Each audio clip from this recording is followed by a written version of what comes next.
രഞ്ജിനി ഹരിദാസ് വിമർശിച്ച അഫ്സാരി സാഹിബ് പറഞ്ഞത് എന്താണെന്ന ചർച്ചയും ഇപ്പോൾ സമൂഹ മാധ്യമങ്ങളിൽ സജീവമാണ്.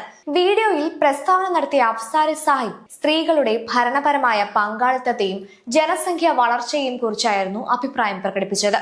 സ്ത്രീകൾക്ക് കൂടുതൽ ഭരണപരമായ ഉത്തരവാദിത്തങ്ങൾ നൽകുകയാണെങ്കിൽ കുടുംബകാര്യങ്ങളിലും കുട്ടികളുടെ പരിപാലനത്തിലും വേണ്ടത്ര ശ്രദ്ധ കേന്ദ്രീകരിക്കാൻ ബുദ്ധിമുട്ടുണ്ടാകുമെന്നും അതുവഴി പ്രസവ നിരക്ക് കുറയാൻ സാധ്യതയുണ്ടെന്നുമാണ് അദ്ദേഹം അഭിപ്രായപ്പെട്ടത്. കുഞ്ഞുങ്ങളെ വളർത്തുക, സ്കൂളിലേക്ക് അയക്കുക തുടങ്ങിയ ഉത്തരവാദിത്തങ്ങൾ നിർവഹിക്കുന്നതിൽ സ്ത്രീകൾക്ക് വെല്ലുവിളികൾ നേരിടേണ്ടി വരുമെന്നും അഫ്സാരി സാഹിബ് വീഡിയോയിൽ പറഞ്ഞതായി റിപ്പോർട്ടുകളുണ്ട്. കൂടാതെ ജനസംഖ്യാക്കുറവ് നേരിടുന്ന രാജ്യങ്ങളായ റഷ്യ, ചൈന, നോർത്ത് കൊറിയ തുടങ്ങിയവയുടെ സാഹചര്യവും അദ്ദേഹം ഉദാഹരണമായി ചൂണ്ടിക്കാട്ടി. തമിഴ്നാട് മുഖ്യമന്ത്രി എം.കെ. സ്റ്റാലിൻ സ്ത്രീകളോട് കൂടുതൽ കുട്ടികളെ പ്രസവിക്കണമെന്ന് പറഞ്ഞുവെന്ന പരാമർശവും അദ്ദേഹം നടത്തിയതായി വീഡിയോയിൽ കാണാം. ഈ